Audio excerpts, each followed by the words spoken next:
Bonsoir et bienvenue dans cette édition spéciale consacrée à la visite d'État du président français Emmanuel Macron au Maroc à l'invitation de Sa Majesté le roi Mohamed VI à la une.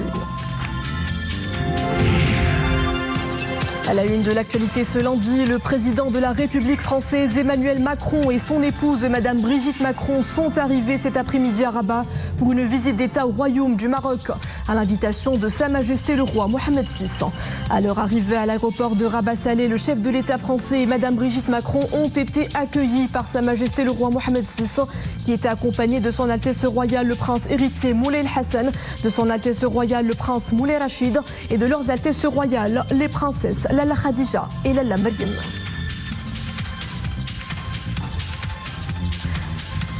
Bonsoir.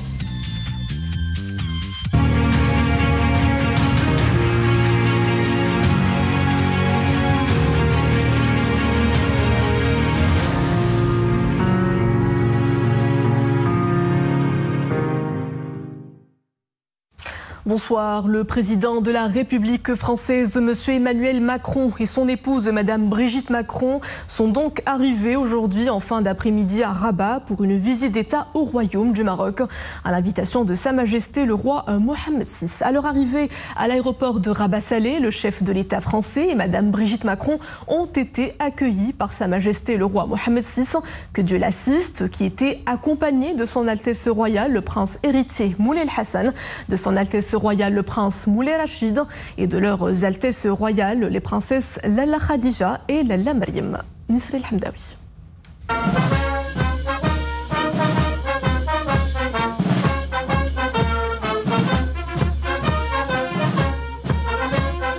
À leur arrivée à l'aéroport de Rabat-Salé, le chef de l'État français et Madame Brigitte Macron ont été accueillis par Sa Majesté le roi Mohamed VI, qui était accompagné de son Altesse royale le prince héritier Moulay Hassan, de son Altesse royale le prince Moulay Rachid et de leurs Altesses royales les princesses Lalla Khadija et Lalla Maryam. Sa Majesté le roi, accompagné de son Altesse royale le prince héritier Moulay Hassan et de son Altesse royale le prince Moulay Rachid et son illustre hôte ont gagné la tribune d'honneur pour saluer les couleurs nationales au son des hymnes nationaux des deux pays, alors qu'une salve de 21 coups de canon retentissait en signe de bienvenue au président français.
Sa Majesté le Roi, accompagné de son Altesse Royale le Prince héritier Moulay El-Hassan et de son Altesse Royale le Prince Moulay Rachid et le chef de l'État français, ont par la suite passé en revue un détachement de la garde royale qui rendait les honneurs.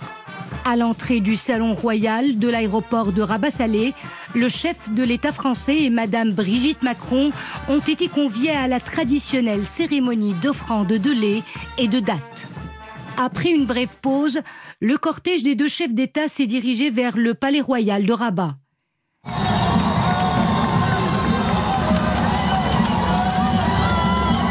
Les habitants des villes de Salé et de Rabat se sont massés tout au long de l'itinéraire emprunté par le cortège officiel pour exprimer leur joie en ce premier jour de cette visite d'État qui ne manquera pas d'ajouter un nouveau jalon à l'édifice des relations séculaires d'amitié unissant les deux pays et les deux peuples.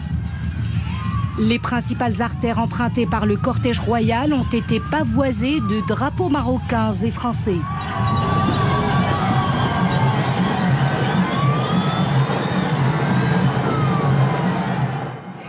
Dans un grand geste de communion et de spontanéité, Sa Majesté le Roi a bien voulu arrêter le cortège pour se prêter avec le président français à un bain de foule sous les vivas des citoyens en liesse.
Arrivé à la porte Bab Soufara, le cortège de Sa Majesté le Roi et de son illustre hôte a été escorté par la fanfare et la cavalerie de la garde royale jusqu'à la place du Méchoir du Palais Royal. Ces troupes de la garde royale qui escortent le cortège de Sa Majesté le Roi lorsque le souverain accueille des hôtes de marque a conféré un caractère distingué à cette cérémonie officielle et populaire réservée au président français dans la capitale du royaume, à la mesure des liens profonds unissant le Maroc et la France.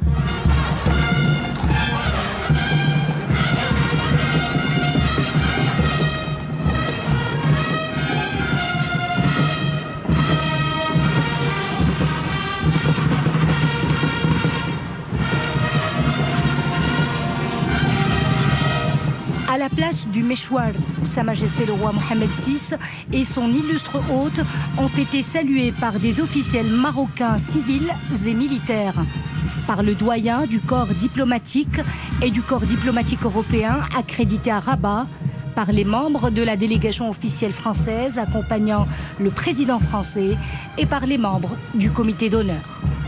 La délégation accompagnant M. Emmanuel Macron est composée notamment de personnalités du monde de la politique, de la culture, des médias et du sport. Toujours au Palais Royal de Rabat, Sa Majesté le roi Mohammed VI a eu des entretiens en tête-à-tête avec son illustre hôte, le président de la République française, son Excellence M. Emmanuel Macron.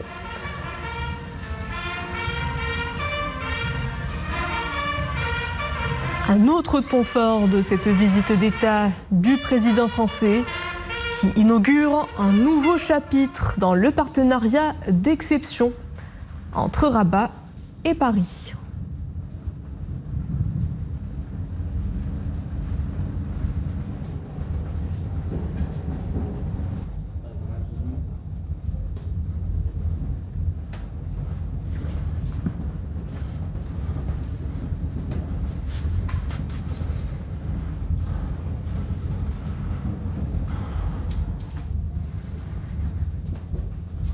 Cette visite d'État reflète l'excellence des relations bilatérales et la solidité des liens profonds unissant le Maroc et la France.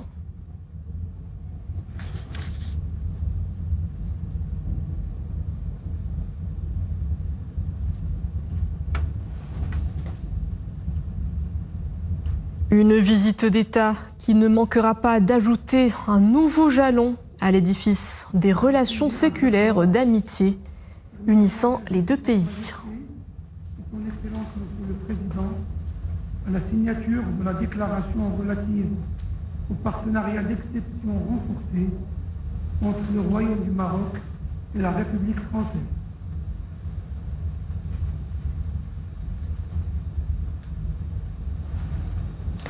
Toujours au Palais Royal de Rabat, Sa Majesté le roi Mohammed VI et son Excellence le Président de la République française, M. Emmanuel Macron, ont présidé la cérémonie de signature de la déclaration relative au partenariat d'exception renforcé entre le Royaume du Maroc et la République française.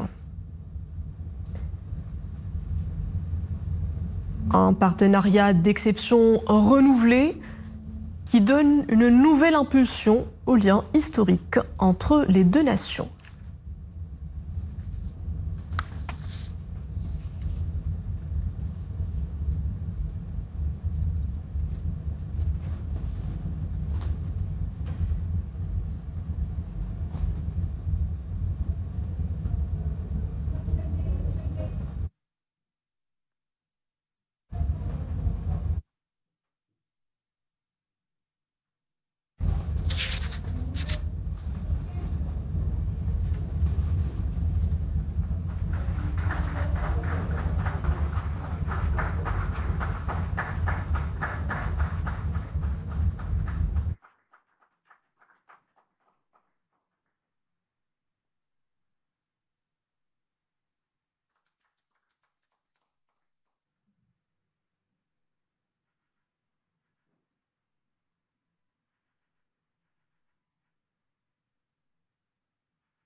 Toujours au Palais Royal à Rabat, Sa Majesté le roi Mohamed VI et le président français Emmanuel Macron ont présidé la cérémonie de signature de nombreux accords, 22 au total.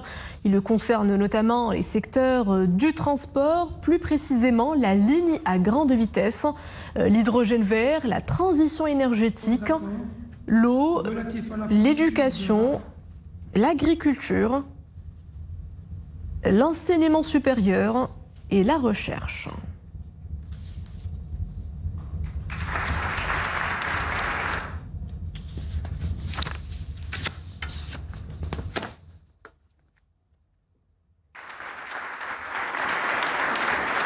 Un contrat d'assistance entre l'OFPRA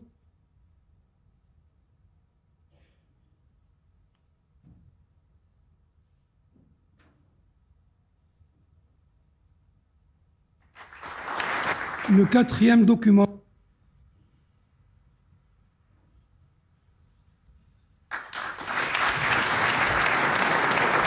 et du développement durable et M. Karim Zidane, ministre.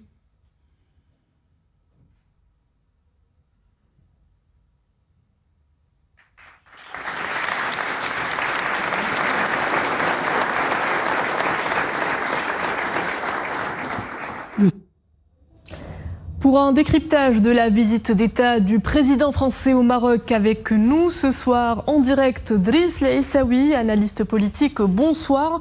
Avec cette visite d'État entamée par le président français Emmanuel Macron à l'invitation de Sa Majesté le Roi, nous assistons aujourd'hui à l'ouverture d'un nouveau chapitre dans les relations maroco-françaises. Il s'agira de refonder les liens sur de nouvelles bases pour mieux se projeter dans l'avenir.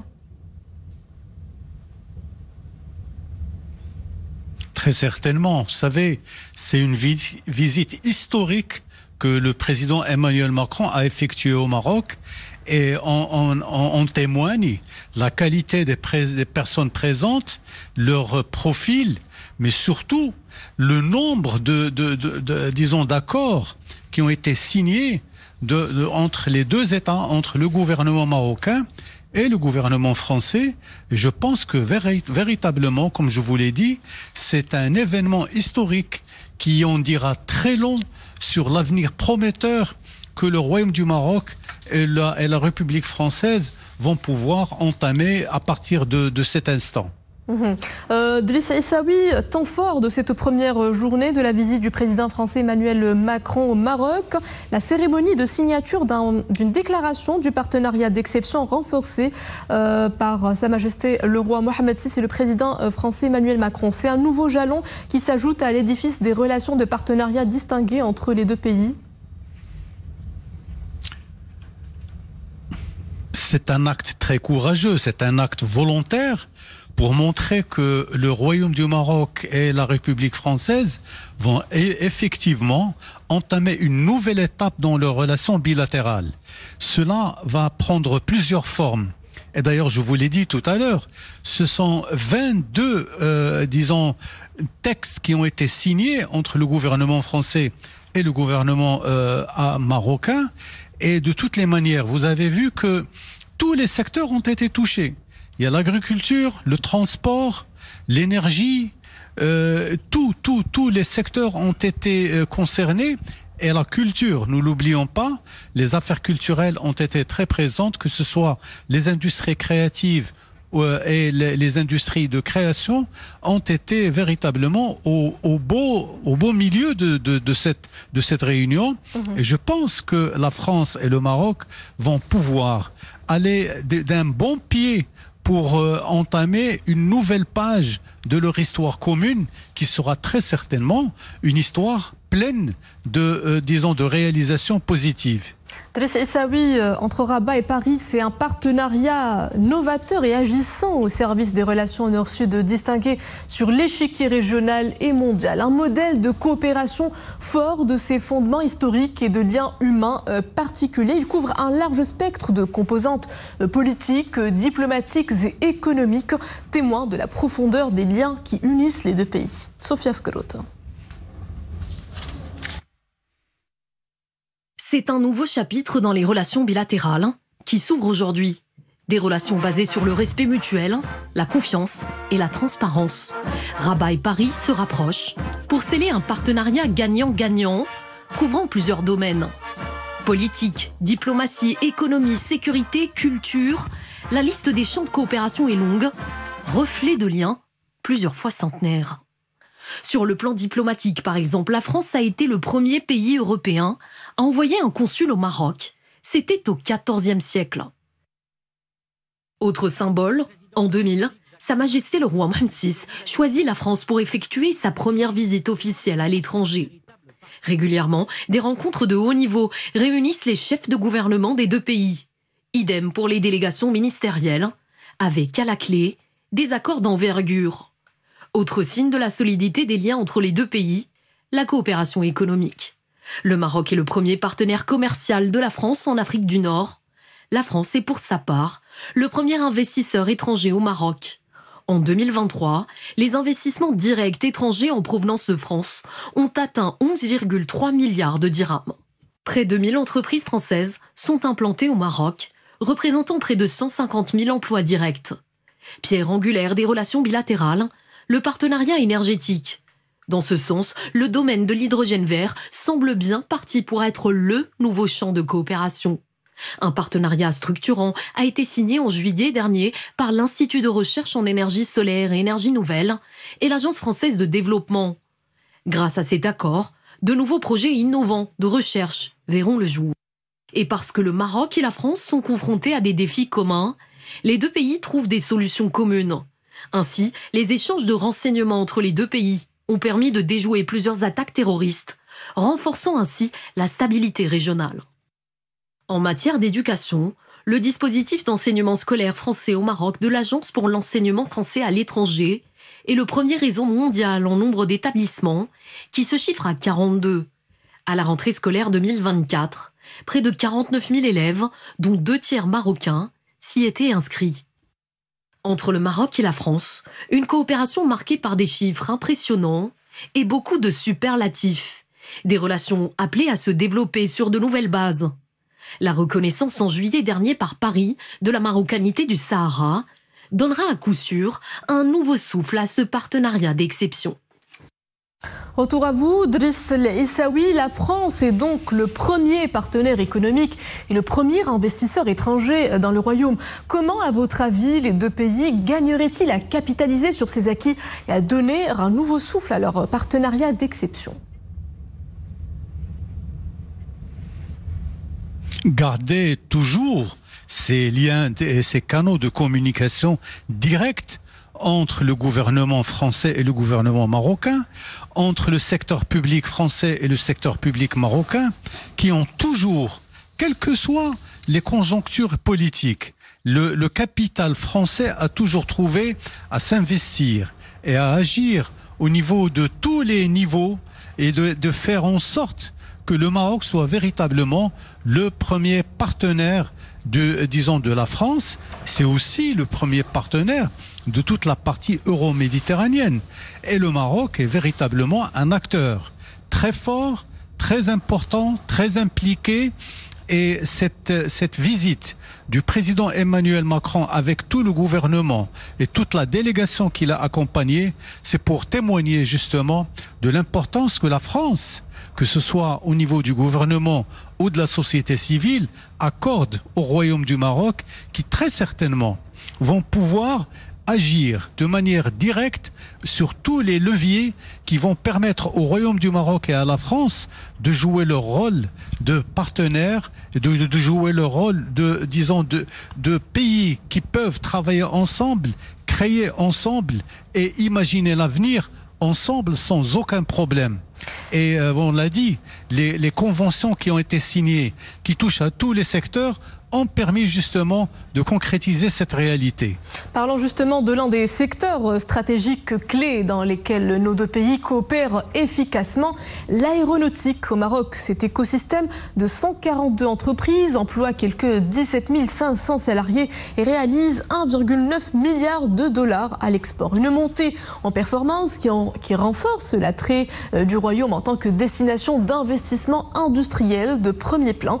La France est en tête de liste des marchés internationaux à avoir installé leurs usines au Maroc, encouragés par une infrastructure avancée et une main-d'œuvre de haut niveau. Khalid Azdoun, Mohamed Laroui, Nordi Loubani et Oumay Marmi.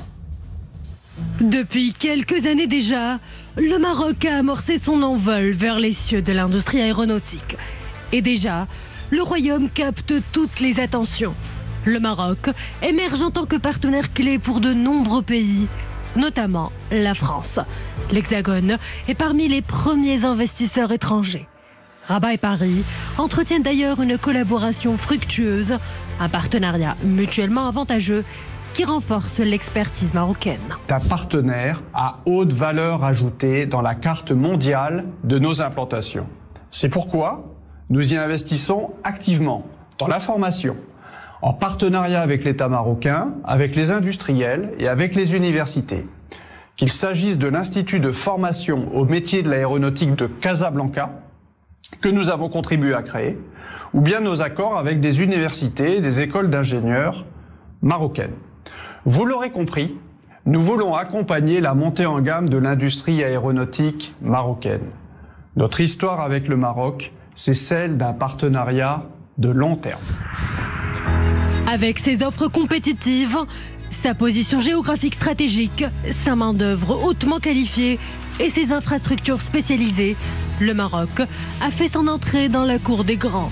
Mais l'attrait du pays réside aussi dans les efforts qu'il déploie constamment pour créer un environnement propice aux investissements étrangers. Des zones industrielles spécialisées voient le jour et boostent le secteur. La vision royale de Sa Majesté, que Dieu l'assiste, a permis la mise en place d'une stratégie long terme pour attirer les investisseurs qui opèrent dans le secteur de haute technologie, y compris celui de l'aéronautique.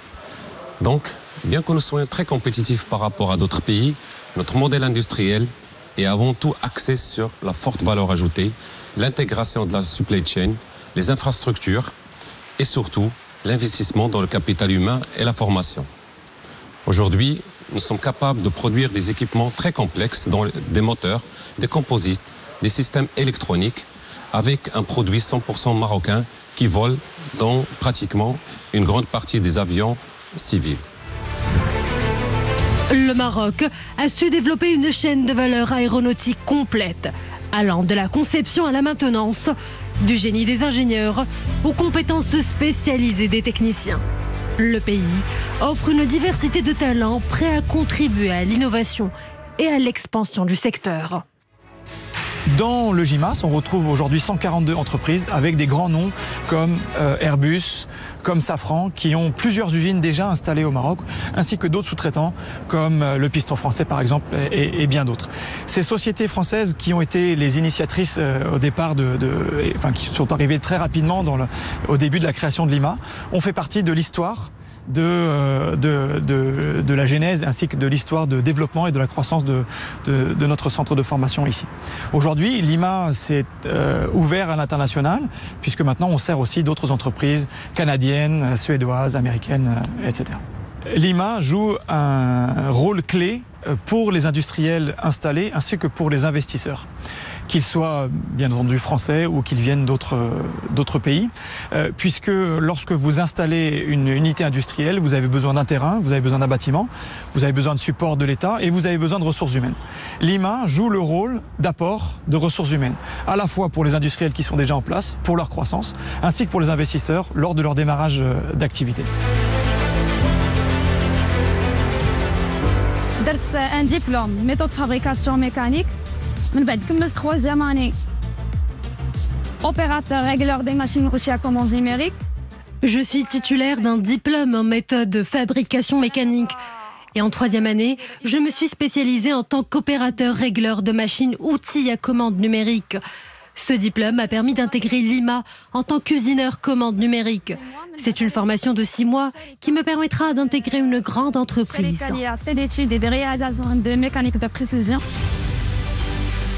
Fort de 142 entreprises, le secteur aéronautique s'impose comme un pilier de l'économie nationale. Il contribue à hauteur de 2,5% au PIB industrie. Rien qu'au premier trimestre de 2024, l'industrie aéronautique marocaine a enregistré des exportations records de plus de 5,8 milliards de dirhams. Nous venons de le voir donc dans ce grand format. Driss El Issaoui, l'aéronautique est un des métiers mondiaux qui capte l'attention à la fois du Maroc et de la France. Il y en a d'autres, bien évidemment. Quels sont aujourd'hui ces secteurs stratégiques qui vont porter cette forte dynamique de co-construction ?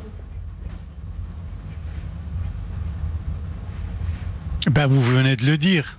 L'aéronautique, c'est un domaine extrêmement pointu, extrêmement intelligent, et le Royaume du Maroc a pu investir ce domaine. Il est même devenu exportateur d'un certain nombre de composantes électroniques qui sont utilisées soit dans les smartphones, mais surtout dans l'aéronautique. Le Royaume du Maroc est véritablement bien placé pour jouer pleinement son rôle d'acteur et d'initiateur d'un certain nombre d'initiatives où les jeunes Marocains, que ce soit des filles ou des garçons, vont pouvoir aller de l'avant. Et il est connu aujourd'hui que les ingénieurs marocains sont véritablement en tête de liste de tous les candidats qui rentrent dans les universités françaises et qui sont véritablement le top niveau de la qualité en tant que formation. Et les Marocains qui arrivent du Maroc, ils sont toujours bien classés, bien placés pour être au devant de la scène. Ce sont des ingénieurs et tout ça, il bat en brèche l'image que le Royaume du Maroc, nous ne sommes pas un pays de smicards. Nous ne sommes pas un pays qui justement nivelle par le bas. Non, le Maroc, il a une main-d'œuvre importante, une main-d'œuvre de qualité, et les entreprises marocaines, le gouvernement marocain est là pour le prouver, et le traitement avec tous les pays, y compris la France, c'est un traitement d'égal à égal, c'est un traitement de partenaire, et je pense que le Maroc a réussi à le faire, et cette visite du président Macron est une visite, comme je vous l'ai dit depuis le début, une visite historique qui va permettre au Maroc de franchir un pas important dans ses relations avec l'Europe et avec la France particulièrement. Un traitement d'égal à égal et une approche gagnant-gagnant qui est sur la voie du renforcement. Je vous remercie, Driss El Issaoui, pour tous ces éclairages. Les relations entre le Maroc et la France sont également humaines. Une importante communauté française coule des jours heureux au Maroc.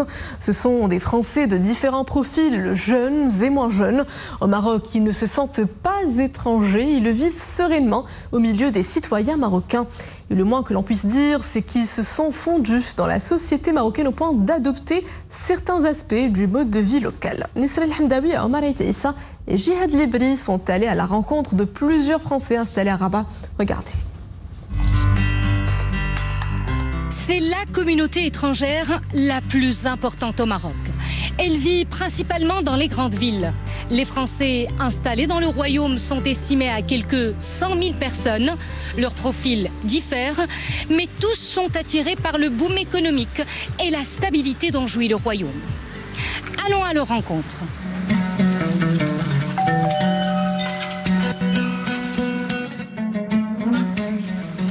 Bonjour, Madame Sandrine. Lorsque la famille Beillard a de la visite, elle veille à recevoir ses convives dans les règles de l'hospitalité. À notre entrée, l'accueil est chaleureux, à la marocaine. Normal, tous les membres de la famille sont nés au Maroc. Bienvenue, vous. Voyez, on vous accueille avec le drapeau marocain.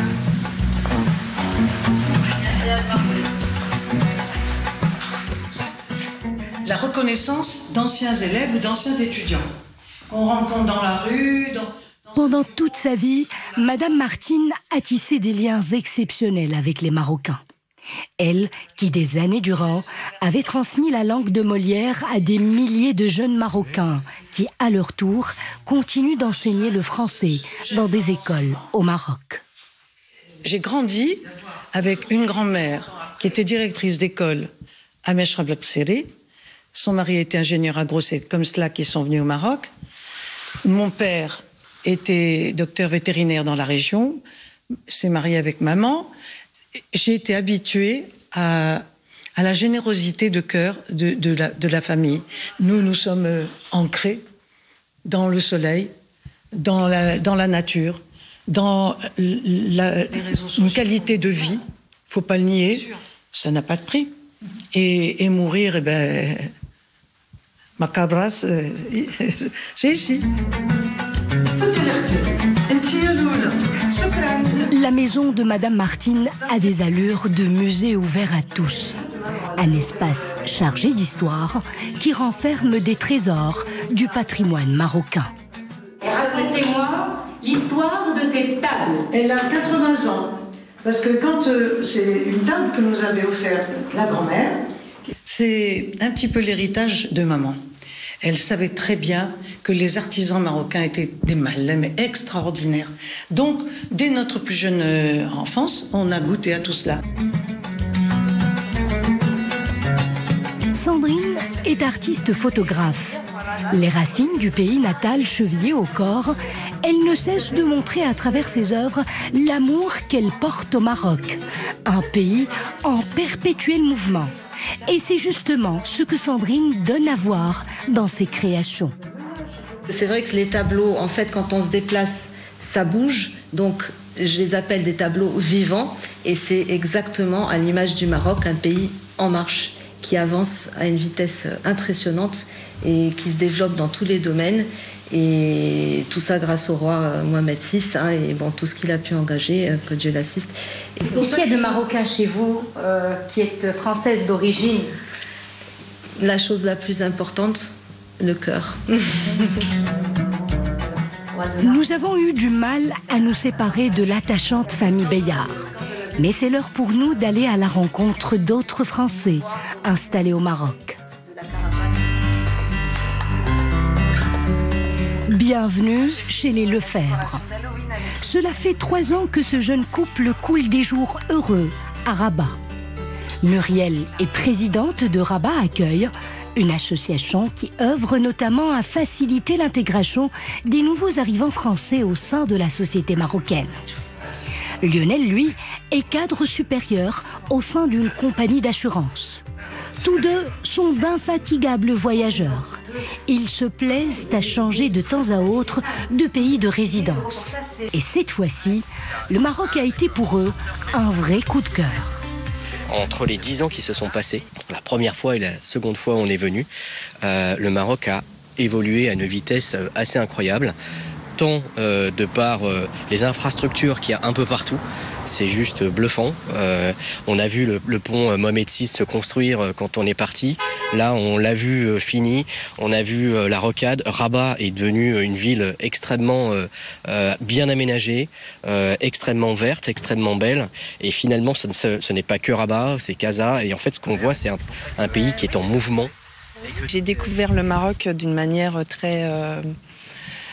très simple et puis voilà, je me suis laissée porter par la vague. Et moi, ce que j'ai beaucoup apprécié, c'est prendre le temps de se dire bonjour, ce que l'on ne fait pas en France. Ce que ma mère maintenant me dit, je prends beaucoup trop de temps en France parce que j'aime ce côté demander et on demande sincèrement. On pense se connaître et vivre dans un autre pays comme le Maroc, c'est découvrir qu'on peut être quelqu'un d'autre, qu'on peut être encore plus. Et ça, c'est un cadeau magnifique. Organiser Halloween pour a priori, par contre... Changement d'ambiance, nous sommes dans un cadre associatif.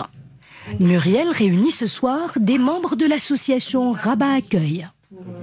L'heure est à la préparation de la fête d'Halloween. L'occasion de cultiver des liens et d'en créer d'autres avec l'ensemble du cercle francophone de Rabat. Ici, nous avons fait la connaissance de Basile et de Pascal, 2 seniors qui aujourd'hui n'imaginent pas leur vie hors du Maroc. Je ne me sens pas à l'étranger ici. J'entends à longueur de journée Malbabik et je le dis moi-même maintenant. Je sais que culturellement au Maroc, la notion de respect est très développée. Et je m'en aperçois, je circule très souvent par le tram et en général, des jeunes gens ou des jeunes filles me cèdent leur place. Au regard de la couleur de mes cheveux. Et quelquefois, d'ailleurs, on m'appelle Hajj. Moi, je suis arrivé au Maroc, au départ professionnellement, et du coup, à la retraite, 8 ans plus tard, ma femme et moi, on a décidé de faire le grand saut et de s'installer ici parce que c'était l'endroit où on voulait vivre. Et on est tellement bien qu'on veut rester ici. On en a parlé à notre fils. Et on a dit on se restera ici jusqu'au bout. Sauf quelque chose de grave, hein, mais jusqu'au bout. Et puis je pense qu'on finira enterré dans la terre du Maroc. Plus qu'un pays d'accueil, le Maroc est pour ces Français une terre de rencontres, de partage et de bien vivre ensemble. Un pays qui a cette capacité de donner sans compter, la générosité étant dans l'ADN d'un royaume, grand par des valeurs héritées de ses aïeux, grand aussi par son ambition d'aller toujours de l'avant. Un bel exemple de convivence et de vivre ensemble. Notre édition arrive à sa fin. Merci à vous de l'avoir suivi. Très bonne soirée à tous sur Al-Oula.